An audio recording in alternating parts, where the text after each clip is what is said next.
Thanks to our title sponsor, ExtraHop, for making Research Saturday possible.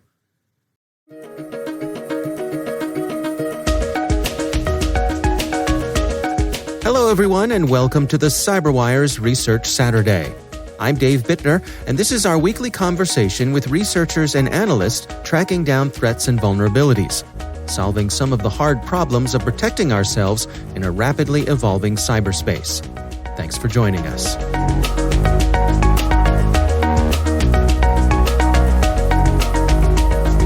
So in November 2020, we were conducting an incident response engagement with a client, and we were seeing that the threat actor was interacting with an internet-facing SolarWinds server. So it became clear that what we were seeing in late November was actually this SUPERNOVA web shell activity. That's Mike McLellan. He's a director at Secureworks Counter Threat Unit. The research we're discussing today is titled SUPERNOVA Web Shell Deployment Linked to Spiral Threat Group.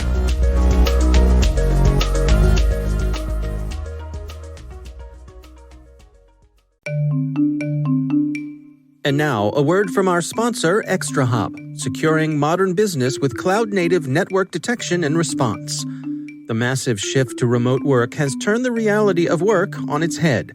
With cloud and multi-cloud adoption, comprehensive visibility is more important than ever. But in order to protect your business, you need more than unified visibility. You need intelligence response workflows so teams can collaborate easily and act quickly. Thanks also to our sponsor, Verizon, who for nearly 2 decades has helped secure data, networks, and infrastructure of many of the world's best-known organizations.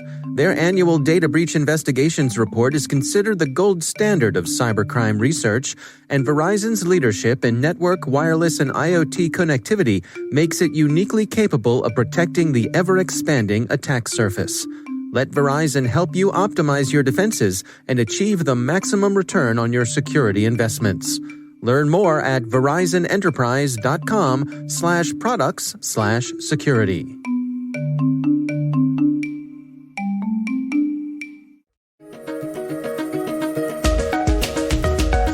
That element of the whole SolarWinds saga in December didn't receive a whole lot of coverage. And furthermore, when we looked into it more closely, we could actually trace this intrusion potentially back as far as 2018, suggesting that whoever was responsible for the SUPERNOVA web shell activity had been active for a number of years. So based on all those things, we thought it would be useful to put a blog together, explaining our findings, giving our insight, and then just open up to the community to see if anyone else had any similar observations they were able to share. Well, let's walk through this together. I mean, you are calling out an organization that you call the Spiral Threat Group. What can you tell us about them? When we first started, not much. We could see the activity we were observing in November, and that was about it. So all we could see at that point was this was a group who'd been able to gain access to this SolarWinds server. They had deployed a web shell, and they were using that access to try and move laterally, dump credentials, and those kind of things. When we looked back, we looked at a similar intrusion at the same client that we'd investigated earlier in 2020. And as we dug deeper into some of the behaviors we were seeing, we saw some similarities. So we saw identical commands used to dump credentials, to try and dump the LSAS process to steal credentials from that process memory. We saw the same working directory used in both intrusions, so some evidence that possibly it was the same actors using the same working directories on the host they'd compromised. We saw overlap in the compromised accounts that were being used, so 3 of the same administrator accounts were being used. And probably most tellingly for us, the threat actor in both cases had focused on 2 servers in particular, one a domain controller and one a server that would give access potentially to sensitive data that this client held. So there were lots of sort of tenuous links between the 2 intrusions, lots of sort of similarities in behavior.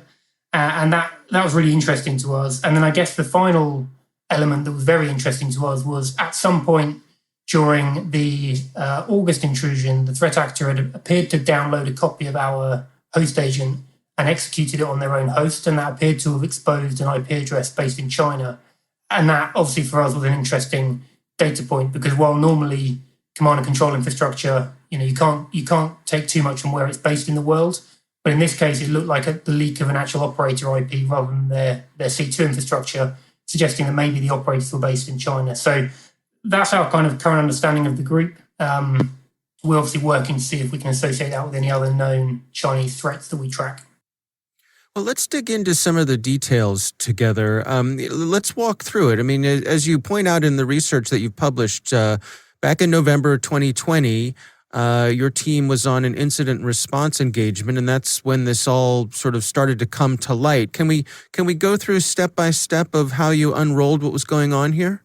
Yeah, absolutely. So this client had our endpoint agent installed on their SolarWinds server, and we were seeing encoded PowerShell commands through that host agent telemetry. And for us, that's always an interesting sign, particularly when those commands are running under as a child process of something like a web server, or in this case, the SolarWinds server itself. So we're seeing these encoded PowerShell commands running. We can decode those and see that the actor is actually running a series of reconnaissance commands and then writing this recon data, the outputs of these recon commands, to a file on the server, and then later exfiltrating that file and all its content. So we're seeing this recon activity. We also saw a base64 encoded blob being written to the server. And again, when we looked at that, that turned out to be an encoded version of the SUPERNOVA web shell. So we're seeing the web shell being written to disk. And we see the threat actor trying to delete server logs and those kind of things to hide their tracks. So we sort of see all this intrusion activity. The thing we couldn't quite figure out was exactly how they gained access to the server, how they were running these commands, and what had allowed them to do this. And it was only later in December 2020 when SolarWinds put out their notification about previously unknown vulnerability in the SolarWinds Orion API that it became clear this is how the threat actor had been gaining access to the server, and they've been leveraging that at the time 0 day to run these commands and deploy the SUPERNOVA web shell. Hey, you point out in your work here that the threat actor mapped network shares on two hosts, as you mentioned, a domain controller and a server that had some sensitive business information in there. And that was an interesting point to you, how targeted they were. Yeah, absolutely. I mean, it's not uncommon in targeted intrusions to see the threat actor really focusing on the assets they're interested in. Typically, they'll have some idea about what they're after, and they'll kind of go after the servers that will hold that data for them. But what was interesting in November was they went straight to these two hosts, and this wasn't necessarily a particularly intuitive traverse from the SolarWinds server. They obviously knew which boxes they were interested in.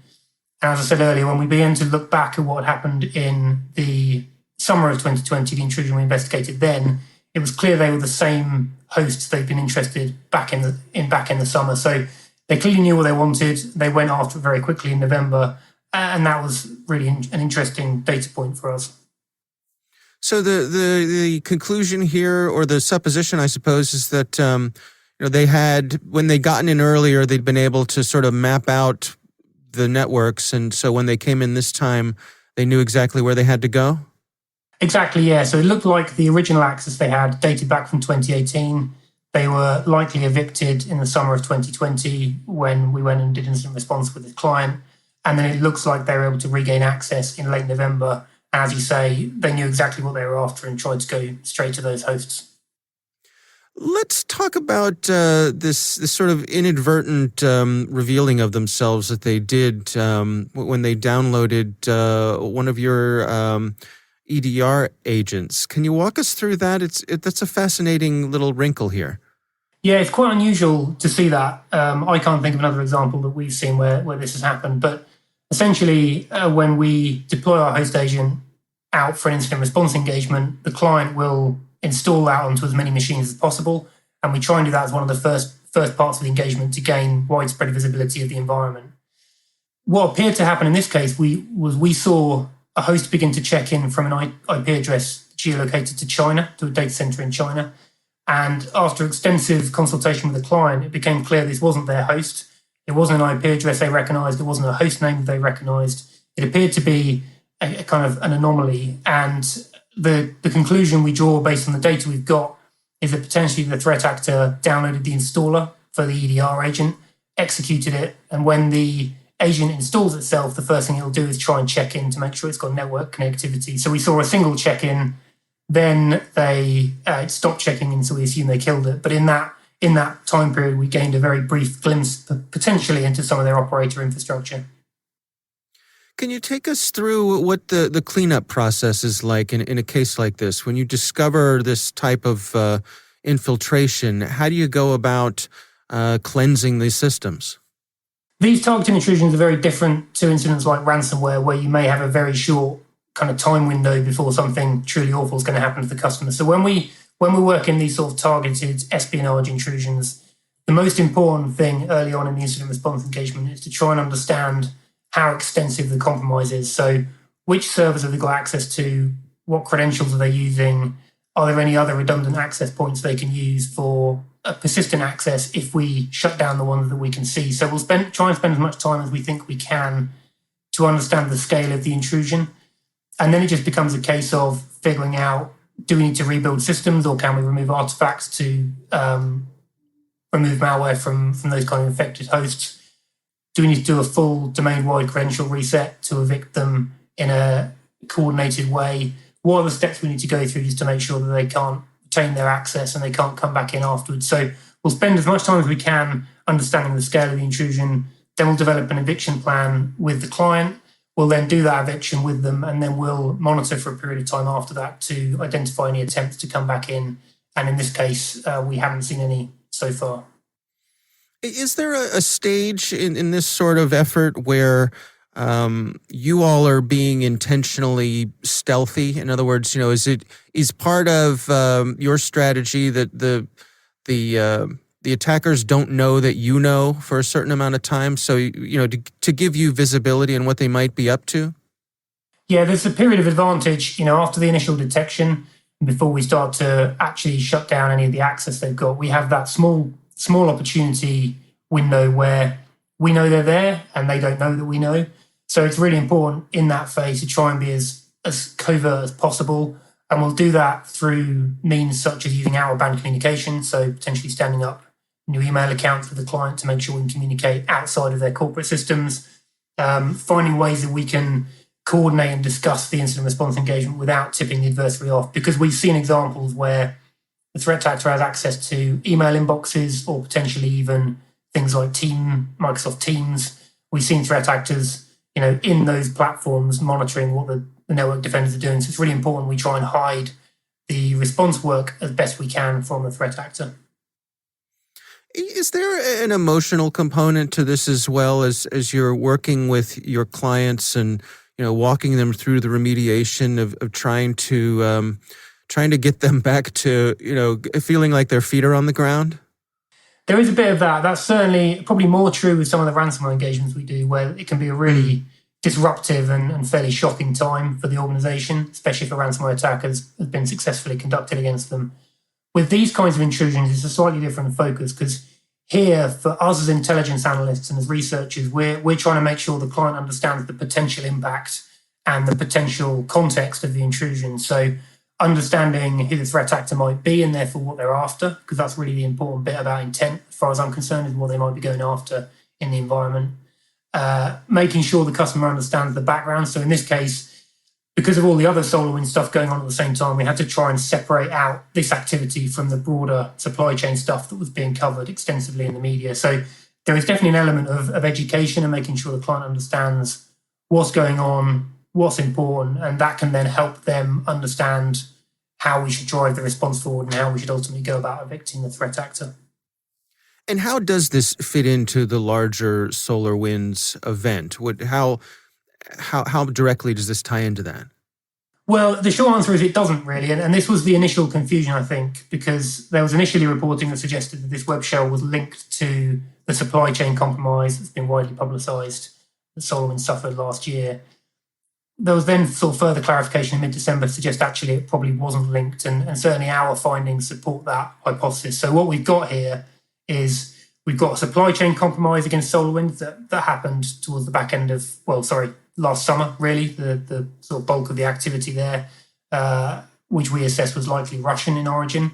And then separately, we've got this activity, which we assessed to be likely Chinese in origin, where rather than a supply chain compromise with SolarWinds, the threat actor had found a zero-day vulnerability in the SolarWinds Orion platform and was using that to compromise internet-facing servers. So much smaller in scope than the SolarWinds supply chain compromise, very targeted from what we've seen. And this is not a group that we've seen anywhere else before other than this one client, and certainly one that we're trying to map into our broader understanding of the Chinese or APT landscape. And so what are the takeaways here in terms of, organizations looking to better protect themselves? What are some of the lessons that they can take away from this particular incident? I think this is one of those cases where we will always tell organizations to patch and prioritize patching based on their sort of business needs. But when you come to these kind of incidents where 0 days are leveraged, there's obviously not much you can do sort of proactively to prevent that because you can't patch vulnerability that no one knows about yet. So the importance then becomes one of understanding, if compromise can be achieved by the threat actor, how quickly can you detect that? In this case, our endpoint agent was able to do that, and we always strongly encourage our clients to deploy endpoint controls as broadly as possible. Any good EDR agent will give you the sort of visibility you need to spot this stuff early on in the kill chain, because when prevention fails, obviously detection becomes the most important thing. So that's one point to make, is that layered controls are still important. Perimeter controls are important, but being able to spot things sort of post-compromise activity are, incredibly important nowadays with some of the threats that we see. I guess the second main takeaway is that, as I just sort of mentioned, there are at least 2 different groups who are targeting SolarWinds software, one through a sort of classic supply chain compromise, and this one through a 0-day vulnerability. So it just shows that sophisticated threat actors continue to try and target third-party software for access, and they will continue to do that. So again, making sure that you are putting the right controls around third-party software you're running, making sure that you understand what normal behavior looks like for that software so you can spot anomalies, is just really important. I can't kind of overemphasize the importance of that.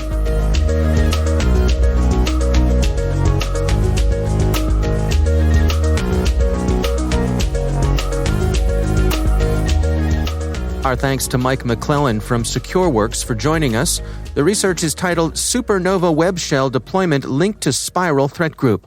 We'll have a link in the show notes. Thanks to ExtraHop for sponsoring our show. You can learn more at extrahop.com/cyber or connect with them on Twitter or Facebook. Our thanks to Verizon for sponsoring our show. You can learn more at verizonenterprise.com/products/security. The CyberWire Research Saturday is proudly produced in Maryland out of the startup studios of Data Tribe, where they're co-building the next generation of cybersecurity teams and technologies. Our amazing CyberWire team is Elliot Peltzman, Puru Prakash, Kelsey Bond, Tim Nodar, Joe Kerrigan, Carol Terrio, Ben Yellen, Nick Valecki, Gina Johnson, Bennett Moe, Chris Russell, John Petrick, Jennifer Iben, Rick Howard, Peter Kilpie, and I'm Dave Bittner. Thanks for listening.